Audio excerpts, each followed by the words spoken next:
All right, well, good afternoon. Welcome to our afternoon session on cyber risk in the Heartland, Nebraska's path to statewide resilience.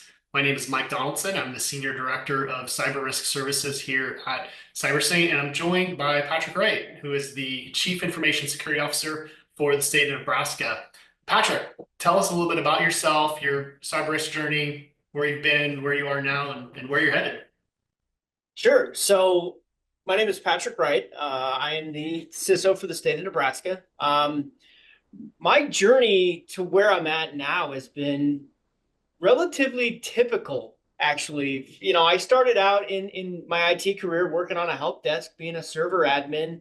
And that's kind of where I got exposed to the cyber realm and cyber risk management and really kind of started to explore that and moved on to managing firewalls and endpoint security and group policy and really starting to look at the risk management aspects of it and just continuing to evolve through my career and eventually, going from a help desk to now being the CISO for the states. I was actually a information security manager prior to being the CISO for the state, but that was for an insurance company. So I really got exposed to the risk side of things, not only working in cybersecurity, but working for an insurance company and understanding the risk analysis and what goes into analyzing risk, not only from an insurance perspective for, say, like property casualty, but from a cyber perspective and what that means for organizations. That's awesome. I can definitely resonate with that. My career got started in health insurance as well. So I think it gave me an advantage in risk and compliance management to help my career down the road. So you shared with me earlier that you started at the state of Nebraska in your role in the middle of 2020. So tell us, what was that like starting your role as a chief security officer in the middle of a pandemic? So it was a lot like drinking from a fire hose. Because I went from being a cybersecurity or information security manager for an insurance company to state government, which, given the breadth of services that state government is involved in, that's a transition in itself. But taking that role on in the middle of a pandemic was even more so. I mean, because you have the emergency aspect and you have the emergent aspect of what's going on from trying to transition a remote workforce and what that means from a cybersecurity and a risk management, a cyber risk profile for a state government and all the services that it's involved in. So having that focus of, trying to put out the fires of state government, but then adding the pandemic on top of that and transitioning to a remote workforce was there's a reason I don't have any hair. So it was a lot like drinking from a fire hose, and it took some time. And after the pandemic started to kind of phase down and we're on the backside of it, I realized, hey, this job's not really that hard after starting in the middle of the pandemic. Yeah, that makes sense. Did you find, what was it like, as you turn the corner from more of a reactionary environment to more of a, changing the mindset to being more proactive with security once you kind of got through the thick of that time period? That Was that was change the mindset? that was really a shift for us, being able to say, okay, we're responding to the pandemic, we're responding to the challenges that presents, to being on the backside of that to say, okay, now how do we start to shift into being more proactive? That's one of the things that we're really trying to drive with the state of Nebraska, is being more proactive in our cybersecurity approach, more proactive in how we address and mitigate cyber risks, and really changing the mindset of how we approach and how we think about cybersecurity and cyber risk. Yeah, that's excellent. And that makes sense now, how you shared with me earlier, trying to be more proactive. The way you approach the governor about your strategy and how you wanted to drive your program. You shared with me that you did that in a way that only a Nebraska sports fan would respond well to. Will you share that initial interaction with the audience? Yeah, it was one of those things where, I try to make risks and cyber risks relatable to stakeholders. And to really drive it home for them so that they understand, because I can sit here and I can talk technical but if they don't understand what it means to them and they can't make it relatable to them, it's hard for them to put cyber risk into perspective. And so the governor, being, a former Nebraska football player, it was the idea of how do we create a national championship cybersecurity posture program within the state of Nebraska. And so being able to make that relatable and say, here's the risk that we face, here's how we approach it in Nebraska, here's how we want to approach it, and we want to be proactive, and we want to create a national championship cyber team in Nebraska. Yeah, that's awesome. And that's that was very relatable. Yeah, absolutely. Nothing can make it a more clear, tangible goal with all the moving parts involved. So that's an awesome approach. So let me ask you this. I mean, once you got the buy-in from the governor and you kind of turned the corner from the pandemic, what were some of the initial challenges that you had with implementing your strategy? So when you start to look at stakeholder engagement from a cyber risk perspective, going back to that model of you have to make it relatable to them. You have to have the relationship building aspects of it, because it's one of those things where if I go to the agency and again, I'm talking technical to them and they say, wait a second, I'm not really understanding what you're saying from an agency stakeholder perspective. So I have to make it relatable to them. If I go to the Nebraska State Patrol or the Department of Health and Human Services or the Department of Roads, I have to make it relatable to their business objectives and say, here's how this risk impacts you and what your priorities are. And to say, and really couch it in the aspect of, look, I understand technology and I understand cyber risk and cybersecurity. Look, Department of Transportation, I don't know anything about building roads, but I can tell you, here's what this risk means to you. And here's how not addressing these risks impacts your operations and your ability to do things, your ability to respond to weather emergencies. Hey, it snows in Nebraska. We have a lot of snow plows. So if services are impacted for the Department of Transportation, maybe we can't get roads plowed in a timely manner and people are stuck, and that means emergency vehicles can't pass. So that impacts operations from a state perspective. So being able to make the cyber risks and cybersecurity relatable to the agency is important, and being able to articulate that in a way that agency stakeholders will understand. Yeah, no, that makes a lot of sense. One of the other common challenges we've heard throughout the week and talking to security leaders around the challenges of quality enterprise information, centralized versus decentralized information technology. What kind of structures and enterprise structures and did you have to deal with there at the state? So one of the things that we're actually in the process of doing is we're in the process of building out what we're doing from a data perspective and being able to have relational data and share data across agencies so that we can address risk across agencies, because so much interconnectivity happens between state agencies and they rely on data transferring back and forth for their operations. So we have to address that risk from a data perspective as well. Yeah, no, that makes a lot of sense. And I would imagine too, it sounds like from what you shared with me before, there was a lot of a compliance driven mindset, being government, a lot of bare minimum checkbox type of stuff, with that transformation. And that goes both ways, right? Too. I mean, security leadership, we can be viewed as the office of no, which is also a very compliance driven mindset. How did you shift that mentality from, immature perceptions of security leadership versus, bringing them along on the journey? You get a lot of cybersecurity, cyber risk management, in a lot of cases is seen as the office of no. And that really kind of bothers me. I don't want to be seen as just the guy that says no all the time.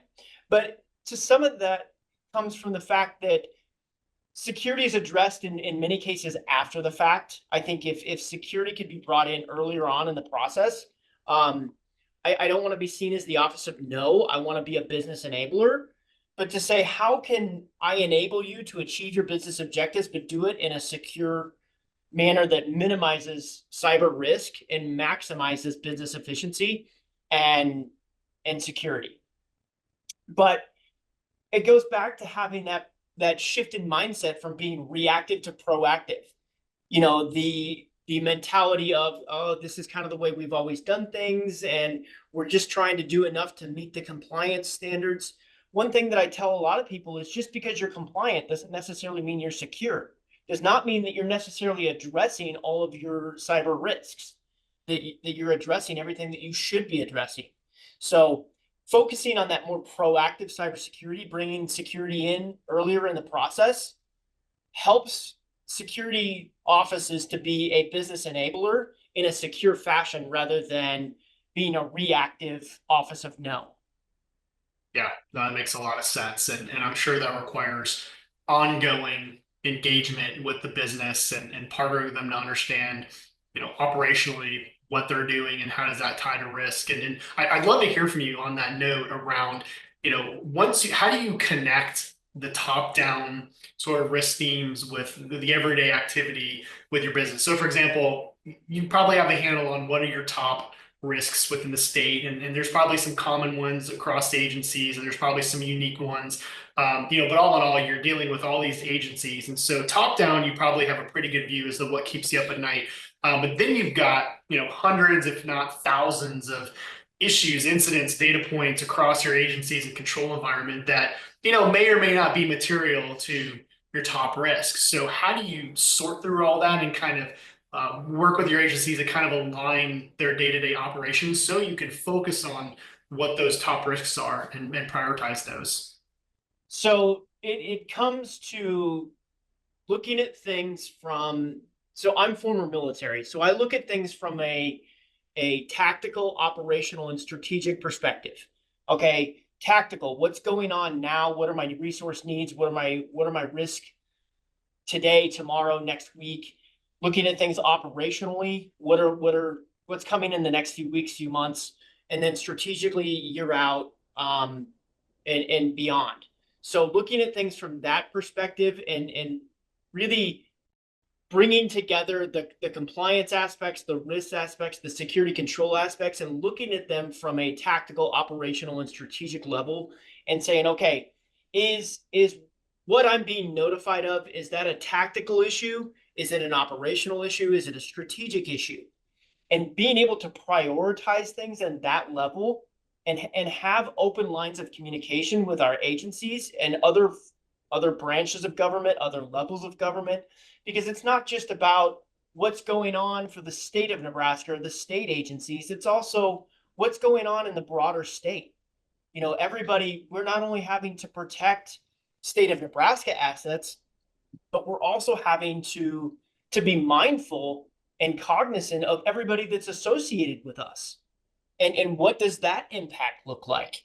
To say, okay, is this risk, or is this issue, or is this incident a tactical need? Is it an operational need, or is it a strategic need? And being able to categorize things like that and have open lines of communication with agencies, other branches of government, other levels of government, both down and up. I'm constantly communicating with the federal government. I'm constantly communicating down to counties and local municipalities.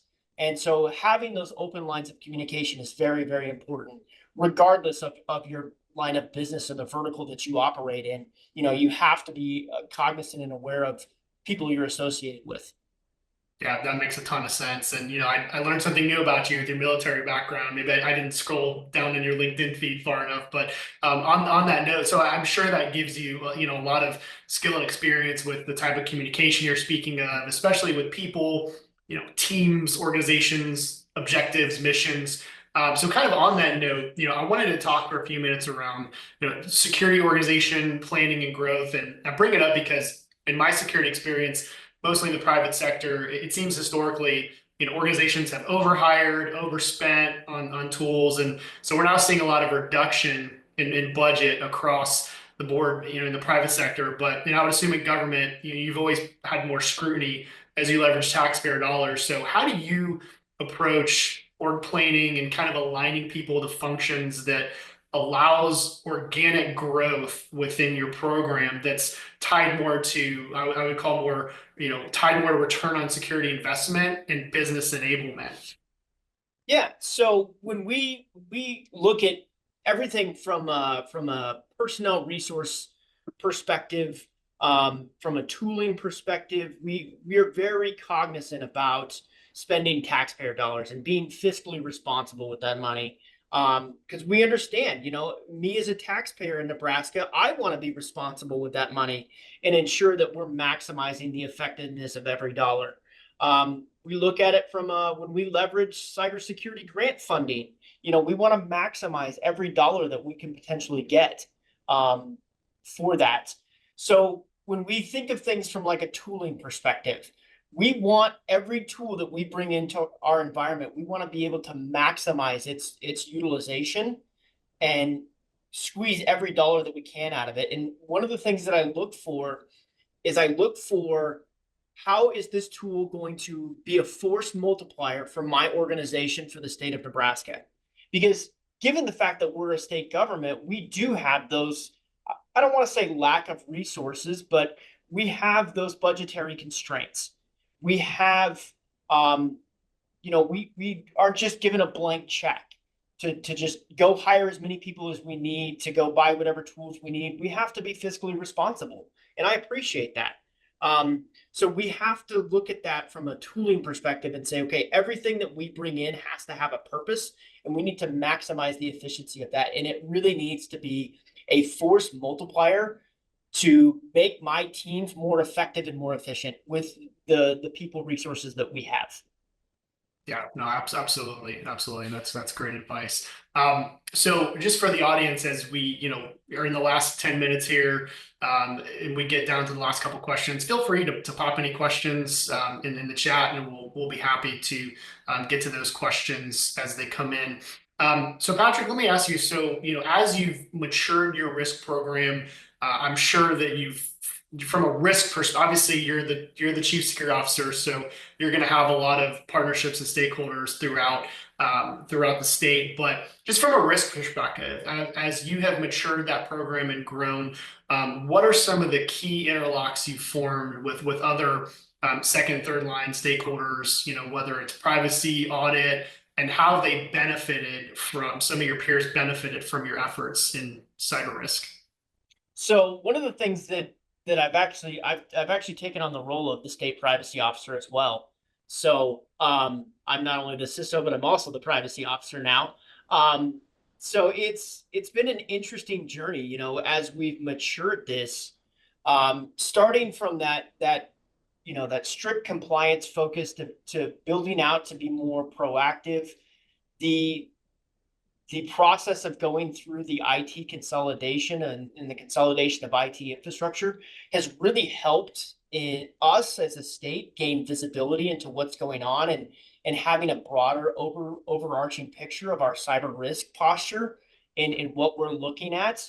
One of the things that you struggle with, or many organizations struggle with when you have a federated operations, is that sometimes you lack visibility.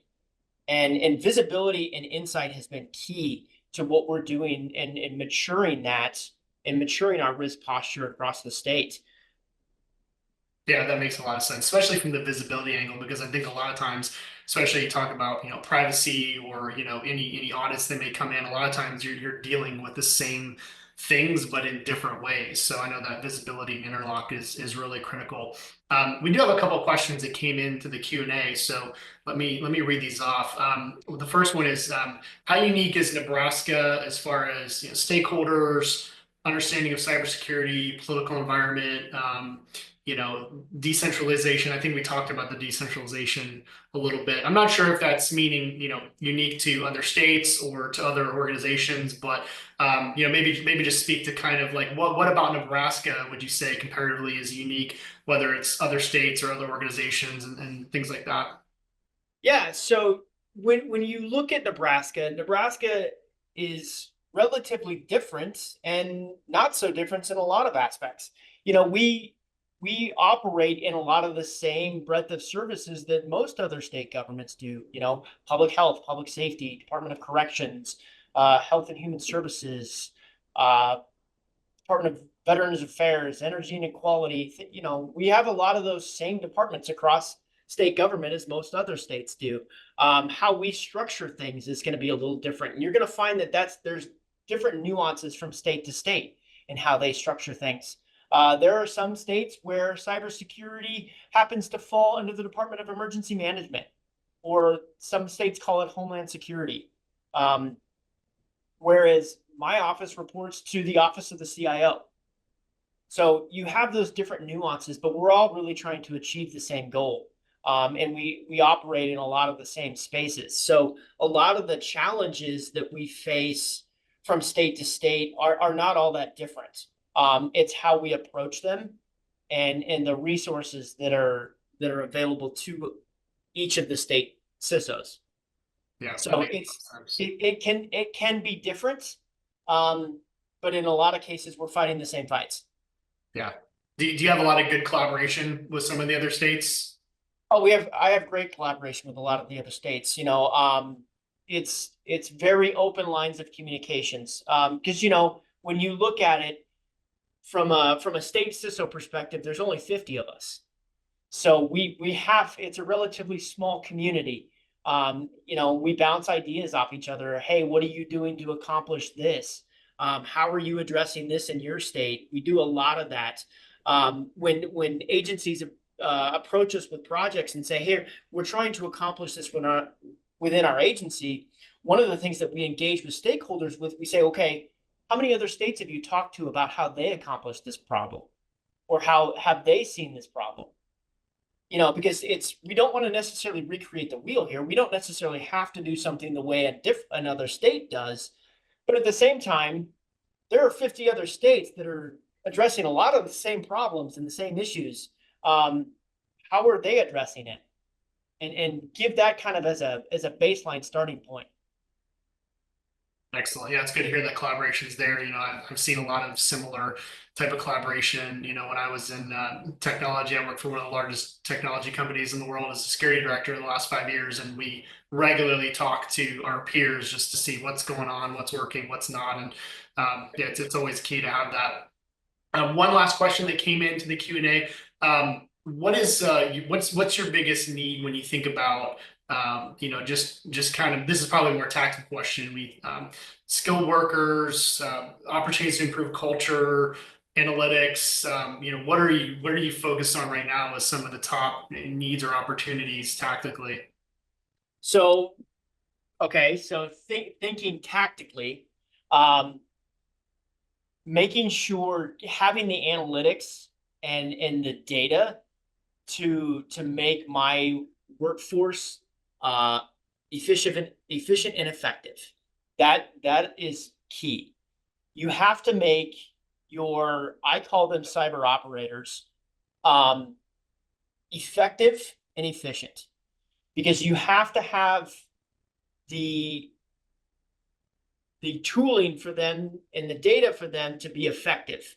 Because if they're missing gaps, if they're not understanding the full picture and the full scope of what's going on in the context of your environment, you're going to miss something.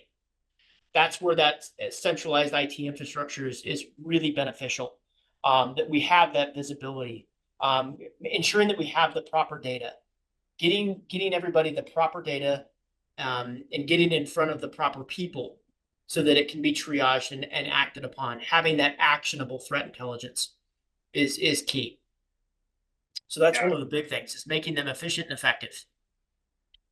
Yeah, that makes a lot of sense. So we only have a few minutes left. So let me ask you this. This is kind of an impromptu question. So, you know, what are some of the top trends you're seeing right now in cyber, other than the obvious? Like, we all know, like, the you know, artificial intelligence is a big one, but what are some like second tier trends you're seeing? And it could be anything that maybe does tie into artificial intelligence or zero trust. You know, from your perspective, there's always, you know, things are changing. You know, I remember, you know, a year and a half ago, nobody was really talking about AI. Now it's all we talk about. And, there's a lot of things happening. So, okay, like what are your perspective? Like what are the trends that maybe we're missing that aren't top headlines in cyber right now from your perspective? Yeah, so there's a lot of things that are going on, and there's a lot of things that are maybe industry specific. In some cases, I have to deal with things like election security, which most private sector organizations, they're not really concerned about, well, safeguarding elections and security, because it's not really something that's on their radar. It is on their radar as a constituent and as a you know uh, person that lives in the United States and lives in a state and lives in a county. It's on their radar from that perspective, but it's not necessarily on their radar from okay, I have to secure the elections this year. But so that's something that is on my radar that is not necessarily on other organizations' radars from an operational perspective. But you're seeing a lot of things related to mis, dis, and malinformation campaigns related to the elections. You're seeing obviously the pace at which things are happening and the pace at which attacks are happening. The sophistication of attacks is going up. One of the things that you're really starting to see is with the commoditization of malware, is you're seeing AI being leveraged more, and you're seeing the barrier to entry coming down. I now have to be, because of AI, I now have to be less skilled to pull off more sophisticated attacks. So we're seeing that barrier of entry start to lower, which is obviously increasing the threat volume for cyber defenders and cyber operators like me and my organization. Yeah, no, that's good. That's good insight. And yeah, you're right. I think a lot of us probably aren't thinking about some of those things that you're seeing in your unique situation. Well, Patrick, just in the last 60 to 90 seconds, any parting wisdom from a CISO or anything to share for our audience before we depart into the next session? Don't let not being perfect get in your way. Understand that cyber maturity is a journey, not a destination. As the threat landscape evolves, as technology evolves, you're going to constantly be evolving your program. That you're never done. But don't let perfection be the enemy of good. Yeah, you know what I love about this community? It's a great wisdom. We a lot of us that have been in this a while think the same. In multiple sessions in mine and in others, we've heard, don't let perfect be the enemy of good. Embrace the dynamic, changing nature of this. Don't get frustrated. So it's good to hear that we all think the same. As we continue down this path. So Patrick, I want to thank you so much for joining us today. This has been a great session. It's been great to learn a little bit about more you and your journey and. We just look forward to continuing the collaboration with you, and thank you for the audience and have a good rest of the day. Absolutely. Thank you for having me.